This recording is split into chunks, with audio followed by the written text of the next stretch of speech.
Welcome to our Sayali fashion designer channel आणि मी आहे सायली। तर तुम्हा सर्वांचं आपल्या आजच्या नवीन अशा छानशा व्हिडिओमध्ये मी मनापासून खूप खूप स्वागत करते। तर कसे आहात तुम्ही? नक्कीच मस्त आणि मजेत असणार आहे। आणि आपल्या आजच्या छानशा व्हिडिओला आता आपण सुरुवात करूया। तर बघा मग आज मी तुमच्यासोबत खूप सुंदर अशी latest trending blouse design share करणार आहे। कारण बऱ्याचदा आपल्याला त्याच ब्लाउज डिझाइन बघून कंटाळा येतो, काहीतरी वेगळी युनिक झटपट तयार होणारी आणि एकदम सोपी अशी ब्लाउज डिझाइन बनवायची असते, पण कशी बनवावी हे सुचतच नाही। तर आजची जी काही डिझाइन आहे तर ही एकदम सोपी आहे। महत्त्वाचं म्हणजे मी तुम्हाला या डिझाइनची संपूर्ण कटिंग आणि स्टिचिंग अतिशय सावकाश स्टेप बाय स्टेप आणि खूप काही महत्त्वाच्या टिप्स अँड ट्रिक्स सांगणार आहे। त्याचबरोबर खूप काही महत्त्वाच्या फिनिशिंगच्या टिप्स, जेणेकरून डिझाइन छान फिनिशिंग सहित ते नक्कीच रेडी होईल आणि कस्टमरला सुद्धा नक्कीच आवडेल। त्याचबरोबर ही जी काही डिझाइन आहे त्यामुळे नक्कीच आपल्या साडीला आणि ब्लाउजला खूप सुंदर असं लुक आहे। कारण बऱ्याचदा साडीचं लुक हे ब्लाउजवर डिपेंड असतं। सो असं छानसा ट्रेंडिंग ब्लाउज तुम्ही नक्की ट्राय करून बघा। नक्कीच तुमच्या साडीला आणि ब्लाउजला खूप सुंदर असं लुक आहे आणि आय होप तुमच्या कस्टमरला सुद्धा ही डिझाइन नक्कीच आवडेल। सो चला मग आता वेळ न घालवता आपण आपल्या आजच्या छानशा व्हिडिओला सुरुवात करूयात। आणि हा व्हिडिओ तुम्ही स्किप न करता पूर्ण नक्की बघा, जेणेकरून तुम्हाला आपला आजचा हा व्हिडिओ बघून अशी छानशी ब्लाउज डिझाइन बनवणं खूपच सोपं जाईल। ठीक आहे। तर हे बघा, इथे तुम्ही बघू शकतात की हा आहे ब्लाउज पीस। ॲक्च्युली हा प्लेन ब्लाउज पीस आहे कॉटन टाईपमध्ये आणि याचा आपण बॅक पार्ट ऑलरेडी कटिंग करून घेतला आहे, म्हणजे अस्तर आणि मेन फॅब्रिक। तर सगळ्यात आधी मी तुम्हाला याचं मेजरमेंट सांगते, म्हणजे तुम्हाला तुमच्या मापानुसार या ब्लाऊजची कटिंग स्टिचिंग कशी करावी तर ते सहजच लक्षात येईल। तर बघा, इथे ब्लाऊजची जी काही उंची आहे तर ती आहे 13 इंच, त्यामध्ये 1 इंच मार्जिन, असं टोटल 14 इंचाला आपण इथे मार्किंग करून घेतलेली आहे। यानंतर इथून घ्यायचं आहे गळा रुंदी आणि शोल्डर, असं टोटल 5.5 आणि 2.5 इंच गळा रुंदीची मार्किंग सुद्धा इथे मी करून घेतलेली आहे। त्यानंतर याचा मुंडा सुद्धा घेतलेला आहे आपण 5.5 इंच, 1.5ला मार्किंग करून बॅक साईडच्या मुंड्याचा शेप सुद्धा दिलेला आहे। आणि इथून घ्यायचा आहे छातीचा चौथा भाग अधिक 1.5 इंच मार्जिन किंवा 2 इंच, तुम्हाला जेवढं घ्यायचं आहे त्यानुसार। ठीक आहे। तर अशा पद्धतीने मापे टाकून हा बॅक पार्ट आपण इथे कटिंग करून घेतलेला आहे। आता यावर सगळ्यात आधी आपण गळ्याची मार्किंग करणार आहोत। तर गळ्याची मार्किंग ही सगळ्यात आधी आपल्याला अस्तरच्या बॅक पार्टवर करायची असते। तर बघा, मग तुमचा जेवढा गळा असेल त्यामध्ये अर्धा इंच एक्स्ट्राचं मार्जिन ॲड करायचं आहे आणि गळ्याची मार्किंग करून घ्यायची। तर मी इथे 10ला मार्किंग केली। 2.5 इंच गळा रुंदीची मार्किंगसुद्धा इथे करायची आहे। वरच्या साईडला तर आपण ऑलरेडी करून घेतलेली आहे। त्यानंतर पट्टीच्या सहाय्याने हे डॉट जॉईन करून आपल्याला इथे एक सिंपल बॉक्स काढायचा आहे आणि ही आपली बेसिक स्टेप आहे। तुमचा गळा कुठलाही असो, सगळ्यात आधी आपल्याला या पद्धतीने हा बॉक्स ड्रॉ करावाच लागतो। आता हे ड्रॉ केल्यानंतर आपल्याला इथे गळ्याचा जो काही शेप आहे तर तो मार्क करून घ्यायचा आहे। तर बघा, मग मी इथून ह्या पद्धतीने पान गळ्याचा आकार आता इथे ड्रॉ करत आहे। तुम्हाला किती डीप घ्यायचा आहे तर ते तुमच्यावर डिपेंड आहे, पण मी जास्त काही डीप घेतलेला नाही आहे, कारण की खूप डीप घेतला तर बऱ्याचदा शोल्डर वगैरे उतरण्याचे चान्सेस असतात। बट इथे व्यवस्थित मी जो काही आपला बेसिक गळ्याचा आकार असतो तर तो इथे दिलेला आहे। आता बघा, ही जी काही मार्किंग केलेली आहे ना, तर एक्झॅक्टली यावरच आपल्याला कटिंग करून घ्यायची आहे। जर तुम्हाला कॅनव्हास पेपर लावून हा स्टिच करायचा असेल तर मग कॅनव्हास पेपरवर सेम अशीच मार्किंग करून घ्यायची। आता इथे आपण कॅनव्हास पेपर न यूज करताच पान गळ्यावर खूप सुंदर अशी ब्लाउज डिझाइन बनवणार आहोत। तर बघा, मग मी इथे हे कट करून घेतलेलं आहे आणि आता आपल्याला सगळ्यात आधी अस्तर आणि मेन फॅब्रिक एकमेकाला जोडून घ्यायचं आहे। आता हे जोडण्यासाठी इथे आपल्याला सगळ्यात आधी जो काही आपला ब्लाऊजचा बॅक पार्ट आहे तर तो सरळ ठेवायचा आहे आणि त्यावर आपण कटिंग केलेला जो काही अस्तरचा बॅक पार्ट आहे तर तो ठेवून घ्यायचा। त्यानंतर सेंटरला एक पिन लावायची आहे आणि दोन्ही शोल्डरला सुद्धा एक एक लावायचे आहेत। तर त्या लावताना अशा पद्धतीने लावायचं आहे की त्याचे गळारुंदी स्प्रेड व्हायला नको। तर ते एकदा टेपनी चेक करायचं की बरोबर आहे की नाही, कारण गळारुंदी जर काही ते स्प्रेड झाली तर लगेचच शोल्डर उतरण्याचे चान्सेस असतात। तर ही व्यवस्थित 5 इंच आहे, म्हणजेच आपलं परफेक्ट असं पिन लावलेली आहे। आता सगळ्यात आधी गळ्याच्या साईडने साधारणतः 1/2 इंच एवढं मार्जिन ठेवत इथे आपल्याला टीप मारून घ्यायची आहे। टीप मारताना मार्जिन कुठेही कमी जास्त पुढे मागे असं होणार नाही याची काळजी घ्यायची आहे, कारण की आता आपण जशी टीप मारणार आहोत तर तसंच त्याचा शेप येणार आहे। जर का आपली थोडी पण टीप पुढे मागे झाली तर गळ्याचा आकार लगेच चेंज होईल। सो तसं होऊ नये त्यासाठी अतिशय सावकाश आणि काळजीपूर्वक आपल्याला इथे गळ्याला एकदम बरोबर एकसारखं म्हणजे 1/2 इंच मार्जिन ठेवून टीप मारायची। आता गळ्याच्या साईडला टीप मारून झालेले आहे आणि यानंतर लगेचच आपण कमरेच्या साईडला सुद्धा टीप मारूयात। तर कमरेच्या साईडला साधारणतः आपल्याला अर्धा इंच एवढं मार्जिन पकडून टीप मारून घ्यायची आहे। आता ह्या स्टेपमुळे काय होतं की गळा आणि कमरेचा पार्ट दोन्हीही आपल्या सोबतच इथे फिनिशिंग सहित रेडी होतं। सो बघा, मग मी टीप मारून घेतली। त्यानंतर जे काही एक्स्ट्राचं आहे कमरेच्या साईडचं तर ते कटिंग करून घ्यायचं आणि गळ्याच्या मध्ये सुद्धा जे काही एक्स्ट्राचं आहे तर ते सुद्धा आपल्याला इथे कटिंग करून घ्यायचं आहे. काहीही ठेवायचं नाही, एक्स्ट्रा मार्जिनची गरज नाही आहे. जेवढा अस्तरचा पार्ट आहे तेवढंच ठेवायचं आहे. आणि हे कट झाल्यानंतर आपल्याला आता पिना काढून गळ्याला द्यायचे आहे छोटे छोटे कट्स, जेणेकरून ज्यावेळेस आपण हा बॅक पार्ट सरळ करू तर तो प्रॉपर फिनिशिंग सहित फोल्ड व्हावा. त्यासाठी ही स्टेप खूप इम्पॉर्टंट आहे. फक्त कट्स मारताना कुठेही ब्लाऊजला कट जाणार नाही, तर ह्या गोष्टीची आपल्याला इथे काळजी घ्यायची आहे. तर बघा छोटे छोटे कट्स मारून झालेले आहे आणि फायनली आता ह्या पद्धतीने आपल्याला हा बॅक पार्ट इथे व्यवस्थित सरळ करून घ्यायचा आहे. आता सरळ केल्यानंतर सुद्धा त्याचे कानेकोपरे व्यवस्थित आपल्याला बाहेर काढायचे आहे बघा. आणि आता सगळ्यात आधी गळ्याला द्यायची आहे आपल्याला दाबटीप. आणि सगळ्यात महत्त्वाचं म्हणजे दाबटीप देताना आपल्याला काळजी घ्यायची आहे की जो काही आपला अस्तरचा आतला कपडा आहे तर तो वरती दिसणार नाही, जेणेकरून आपली गळ्याची फिनिशिंग बिघडायला नको.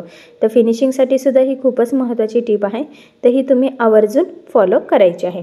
तर बघा मी अतिशय सावकाश काळजीपूर्वक एकदम थोडं थोडं पकडत इथे दाबटीप देऊन घेत आहे. तर सेम तुम्हीसुद्धा याच पद्धतीने अतिशय सावकाशपणे गळ्याला दाबटीप देऊन घ्यायचं आहे, कारण की आता गळ्याचा जसा आकार आणि जसा शेप फिनिशिंग येईल त्यावर सगळं आपलं ब्लाऊजचं लुक डिपेंड आहे. तर अतिशय काळजीपूर्वक प्रॉपर फिनिशिंग सहित आपला इथे हा गळा रेडी झाला. त्यानंतर लगेचच आपण इथे कमरेच्या साईडला सुद्धा दाबटीप देऊन घेऊयात. आणि इथे सुद्धा अस्तरचा कपडा वरती दिसणार नाही याची आपल्याला काळजी घेतच दाबटीप द्यायची आहे. आणि इथे तुमच्या लक्षात येईल की गळा आणि कमरेचा पार्ट बघा दोन्ही सोबतच रेडी होते. गळ्याला गळापट्टी आणि कमरेला कमरपट्टी लावण्याची सुद्धा गरज नाही आहे. इतकी सोपी पद्धत आहे आणि फिनिशिंगसुद्धा खूप सुंदर येते. आता एवढं झाल्यानंतर आपल्याला बघा अस्तर आणि मेन फॅब्रिक एकमेकाला जोडून घ्यायचं आहे.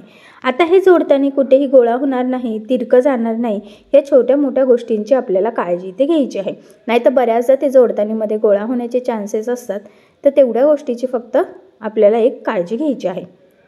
आणि ह्या पद्धतीने संपूर्ण जोडून घेतल्यानंतर जे काही एक्स्ट्राचा ब्लाऊज पीसचा कपडा दिसतोय तर तो सुद्धा इथे आपल्याला कटिंग करून घ्यायचा आहे, जेणेकरून आपला परफेक्ट मापाचा बॅकपार्ट इथे रेडी होईल. कारण तुम्हाला सगळ्यांनाच माहीत आहे अस्तरवर आपण परफेक्ट कटिंग करतो, पण ब्लाऊज पीसचा कपडा आपण थोडंसं एक्स्ट्राचं मार्जिन ठेवून कटिंग करत असतो.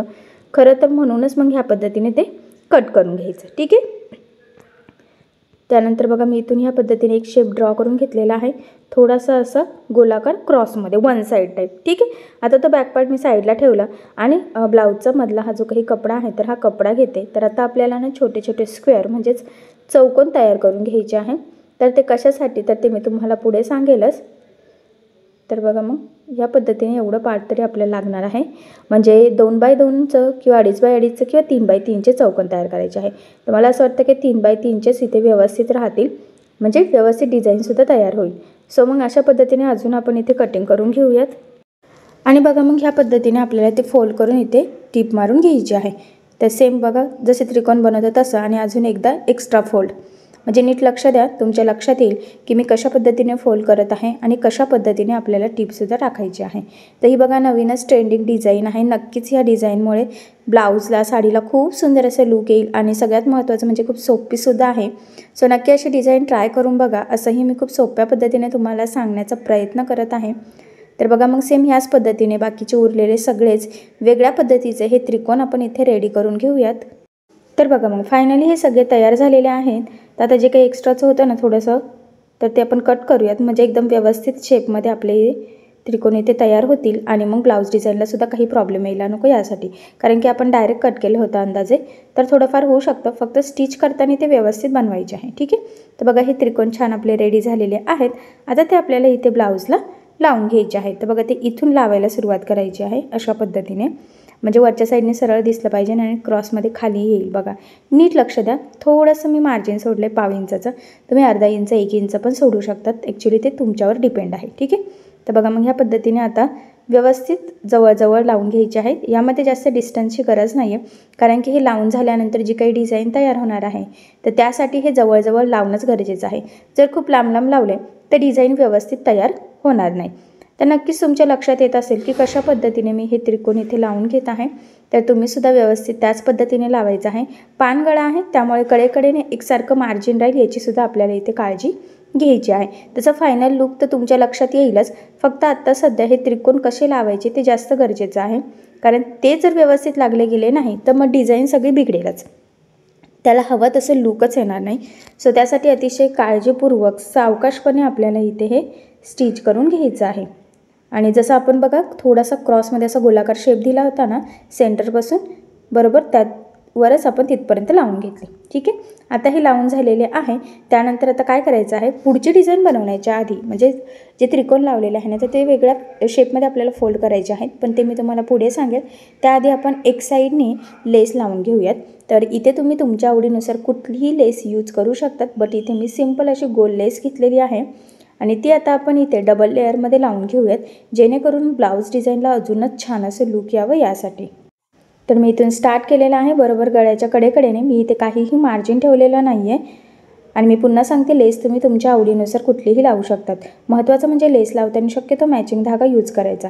आता खाली बॉबिनला तर आपला रेडच असेल, पण वरच्या साईडला स्किन असा गोल्डनिश घ्यायचा, जेणेकरून फिनिशिंग छान येईल. आणि ही लेस आपल्याला बरोबर फक्त इथपर्यंतच लावायची आहे बघा, जिथून आपला शेप जातोय ना तिथपर्यंतच. आणि ह्या लेसला मी डबल टिप देऊन घेतलेली आहे. आता सेम ह्याच पद्धतीने थोडंसं डिस्टन्स सोडून अजून एक लेअरमध्ये आपल्याला ही लेस लावून घ्यायची आहे.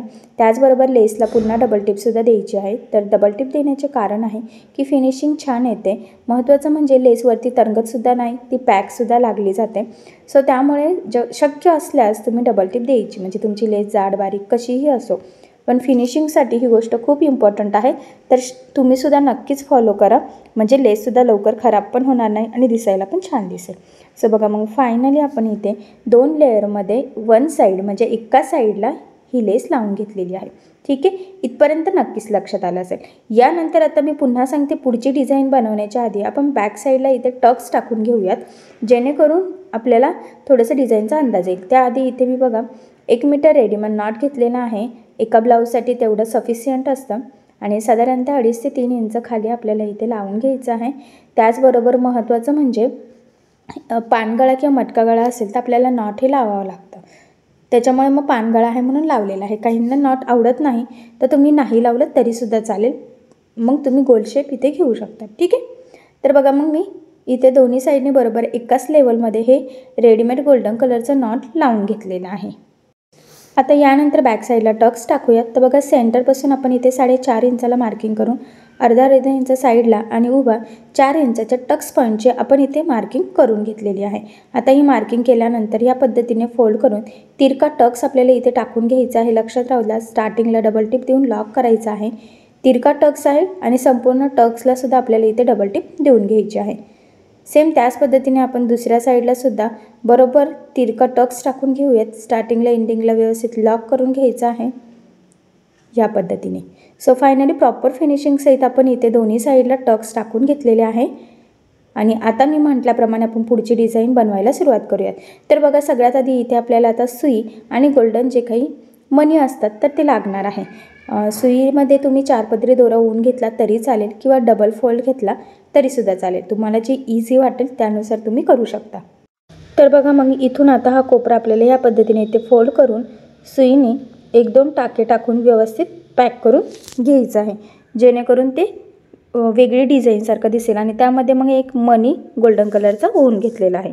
ठीक आहे, कंटिन्यू लगेचच सेम पुढचा पण जो काही त्रिकोण आहे तर तो त्याच पद्धतीने फोल्ड करायचा आहे आणि तिथेसुद्धा बघा एक मनी ओवून घ्यायचा आहे. पुन्हा सांगते, व्यवस्थित लक्ष द्या. आणि लास्टला म्हणजे मागच्या बाजूला एक मनी ओवून झाल्यावर व्यवस्थित गाठसुद्धा टाकायची आहे, जेणेकरून तिथून पुन्हा तो मनी निघण्याचे चान्सेससुद्धा राहायला नको यासाठी. सो बघा मग कंटिन्यू लगेच पुढचं जे आहे तर ते पण मी इथे करून घेते. आणि तुमच्या इथे बघितल्यावर लक्षातसुद्धा येईल की किती सुंदर वेगळ्या प्रकारची डिझाईन इथे तयार होते. अजून एक महत्त्वाचं म्हणजे इथे तुम्ही थोडे मोठे गोल्डन मनी यूज केले तरीसुद्धा चालेल. ॲक्च्युली ते तुमच्या चॉईसवर डिपेंड आहे, पण मी सिम्पलच मीडियम साईजचे मनी इथे घेतलेले आहे. आणि संपूर्ण आता जे काही त्रिकोण लावलेले आहेत तर तिथे असे टाके टाकत ही डिझाईन रेडी करून घेते. तर बघा मग फायनली आपली ही खूप सुंदर अशी पानगळ्यावरची वन साईड थोड्या वेगळ्या पद्धतीची ब्लाऊज डिझाईन इथे रेडी झालेली आहे. तुम्ही बघू शकतात की किती सुंदर असं लूक आलेलं आहे. त्याचबरोबर इथे आपण रेडीमेड जे काही लटकन आहेत गोल्डन तर ते यूज केलेले आहे. आणि हा शेप पण तुमच्या लक्षात आला असेल की कशा पद्धतीने करायचा. असंही मी तुम्हाला अतिशय सावकाश संपूर्ण ब्लाऊज डिझाईनची कटिंग स्टिचिंग सांगण्याचा प्रयत्न केलेला आहे. सो अशी डिझाईन तुम्ही नक्की ट्राय करून बघा. नक्कीच ह्या डिझाईनमुळे तुमच्या साडीला आणि ब्लाऊजला खूप सुंदर असं लूक येईल आणि आय होप सो अशी डिझाईन तुमच्या कस्टमरला सुद्धा नक्कीच आवडेल. सो नक्की ट्राय करून बघा आणि जर काही प्रॉब्लेम येत असेल तर मला कमेंट करून नक्कीच कळवा. मी तुमच्या प्रश्नाचे उत्तर देण्याचा नक्कीच प्रयत्न करेन. ठीक आहे. तर बघा मग आज मी तुम्हाला जे काही शिकवलेलं असेल आय होप सो ते तुम्हाला सहज समजलेलं असेल, तुमच्या लक्षातही आलेलं असेल. असंही मी तुम्हाला संपूर्ण आज कटिंग आणि स्टिचिंग अतिशय सावकाश स्टेप बाय स्टेप आणि खूप काही महत्त्वाच्या टिप्स अँड ट्रिक्सही सांगण्याचा प्रयत्न केलेला आहे, जेणेकरून तुम्ही जरी कोणी नवीन शिकत असाल तरी सुद्धा तुम्हाला आपला आजचा हा व्हिडिओ बघून असं स्टिच करणं खूपच सोपं जाईल. त्याचबरोबर नक्कीच यामुळे तुमच्या साडीला ब्लाऊजला खूप सुंदर असं लूक येईल. जशी छानशी लेटेस्ट ट्रेंडिंग डिझाईन तुम्ही नक्की ट्राय करून बघा. जर तुम्हाला यामध्ये काही प्रॉब्लेम येत असेल तर मला कमेंट करून नक्कीच कळवा. मी तुमच्या प्रश्नाचे उत्तर देण्याचा नक्कीच प्रयत्न करेन. ठीक आहे. सो चला मग आता आपण आपला आजचा व्हिडिओ इथेच थांबूयात आणि तुम्हाला आपला आजचा व्हिडिओ कसा वाटला हे मला कमेंट करून नक्की कळवा. त्याचबरोबर आपला व्हिडिओ आवडला असेल तर व्हिडिओला लाईक करायला विसरू नका आणि असेच नवनवीन छानसे व्हिडिओज बघण्यासाठी आपल्या सायली फॅशन डिझायनर या चॅनलला लाईक करा, शेअर करा आणि सबस्क्राईब करायला विसरू नका. ठीक आहे. सो चला मग भेटूया पुन्हा नवीन अशा छानशा व्हिडिओमध्ये. तोपर्यंत टेक केअर, काळजी घ्या आणि आपला आजचा व्हिडिओ शेवटपर्यंत पूर्ण बघितल्याबद्दल thank you so much. Bye bye.